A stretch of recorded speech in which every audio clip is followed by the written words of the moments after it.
스티가의 인스피라 이야기를 하면서 지금 스티가의 특별한 접착 공법에 대한 얘기를 했는데요.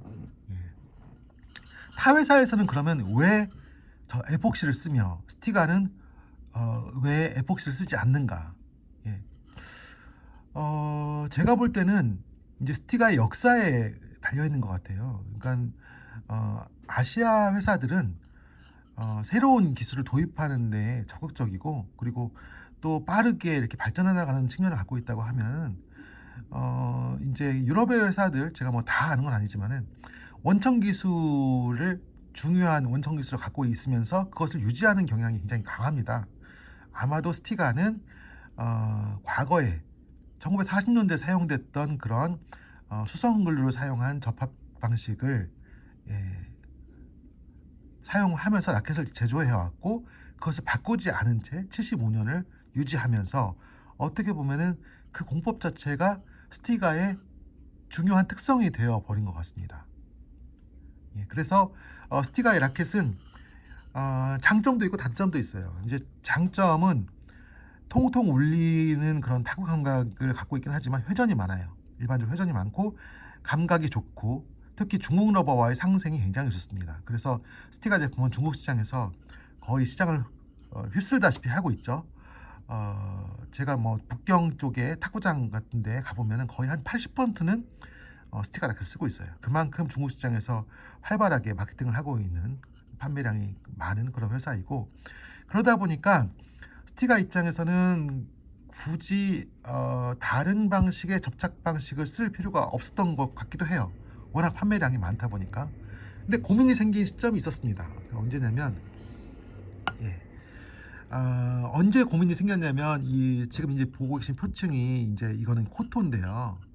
원래 전통적으로 스티가가 썼던 표층은 림바가 많았어요. 림바. 특히 이제 오펜시브 클래식이라든지 또 올라운드 클래식이라든지 이렇게 많이 팔렸던 제품들이, 전 세계에서 가장 많이 팔렸던 제품이 이제 올라운드 클래식이라고 하거든요. 100만 주가 넘게 팔렸던 그런 어떤 제품들이 이제 림바 표층을 쓰다 보니까, 이 림바 표층의 제품들이 이제 언제 문제가 생겼냐면, 스피드 글루잉을 금지하면서부터 문제가 생겼습니다. 그러니까 스피드 글루잉이라고 하는 것은 이제 그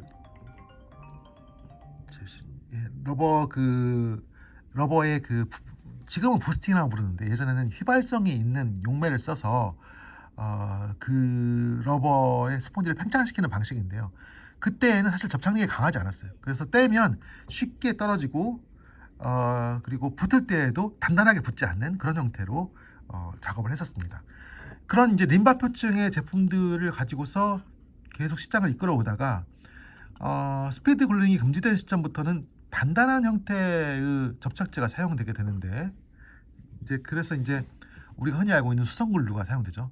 수성 글루를 쓰다 보니까 이게 표층이 뜯겨나가는 거예요. 그래서 그때부터 이제 스티가의 본격적인 고민이 시작됐죠. 그리고 스티가가 그때 상당히 매출이 줄어들고 위기를 많이 느꼈습니다. 지금은 몇 가지 방법으로 그걸 해결을 했는데, 그래서 그 당시에는 제가 알기로는 이제 반짝반짝거리는 코팅제를 쓰게 됐어요. 표층에다가 이제 뭘 바르는 거죠. 그래서 이제 여러분들이 그 클리퍼에도 클리퍼 CR이 있는데, 그 CR 같은 경우는 여기다가 뭐 UV 코팅이라고 하나요? 뭐 자외선 코팅. 근데 이제 얼핏 보면은 그냥 일반적인 코팅제와 비슷해요. 뭔가 이렇게 달라져 있죠. 그런 코팅제를 썼는데 이제 그 정도는 부족하다고 생각을 한 거죠. 그래서 이제 라켓에다가 반짝반짝거리는 그런 표층 처리를 했어요. 그런데 이제 그런 표층 처리는 사실은 좀 문제가 있습니다. 왜냐면은 나무 표층 그대로 써야지 나무 외의 다른 재질, 그러니까는 물들인 나무까지는 괜찮아요. 그런데 표층을 덮어버리는 형태의 공법은 IDTF의 그 블레이드 규정상 맞지 않기 때문에, 아마도 그런 형태의 라켓이 2007년 요 무렵에 잠깐 등장했다가 사라졌던 걸로 기억을 합니다. 그리고 그 이후에는 두 가지 방식의 노력이 있었어요. 한 가지는 단단한 표층을 쓰는 거예요. 그러니까는 에벤홀즈라는 라켓이 그 시초인데, 스티가에서 이제 림바층이 아닌 형태의 목재로 소재를 바꾸기 시작합니다. 그래서 에벤홀즈 같은 경우는 이제 표층 소재가 에보니, 단단한 표층 하드우드라는 것을 쓰기 시작하고 그 이후에 연달아서 로즈우드 소재도 쓰이게 되고 그래서 이제 뭐 에본이나 로즈우드 이런 소재들이 대부분 다 기타에 쓰이는 소재인데 그러니까 이제 기타가 이렇게 넓적하고 평평한 그런 목자가 필요하잖아요. 근데 그런 형태의 소재들을 이용을 하면서 그 표층 자체가 나무가 단단하니까 뗄 때도 단단하게 잘 떨어지는 그런 것을 쓴 거죠.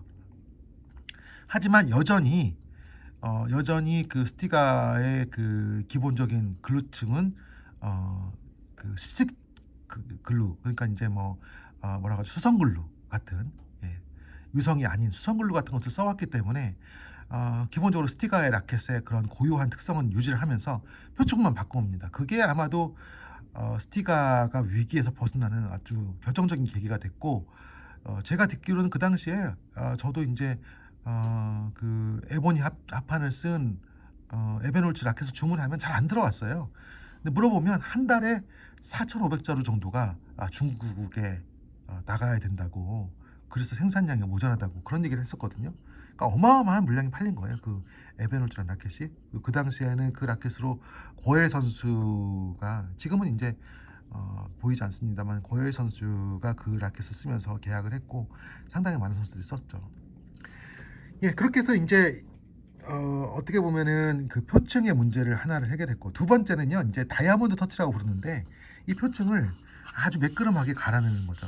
지금 이제 이 나무도 굉장히 매끄럼한데 림바 표층을 쓰되 림바 표층을 아주 매끈하게 갈아내면 이 림바 표층의 사이사이의 구멍들 안에 이 구멍들 안에 이제 그 나무 가루가 싹 스며들어 가지고요. 그래서 전혀 림바 표층의 그 거칠거칠한 맛이 없는 형태의 라켓이 출현하게 됩니다. 그래서 그런 형태의 라켓들을 가지고 이제 러버를 뗄 때 쉽게 떨어지도록 한 그런 과정들이 있었죠. 그런데 이제 이것이 이제 이런 과정이 진행되는 동안에 이거보다 조금 더 이전에 얘기를 해야 될 것 같은데요.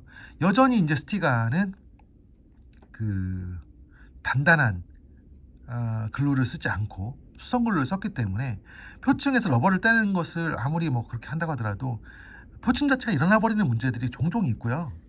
그래서 이제 저희 회사도 타쿠닷컴도 이제 스티가 라켓을 공급함에 있어서 항상 그 문제로 고민을 많이 하죠. 왜냐하면 내구성이 약하기 때문에.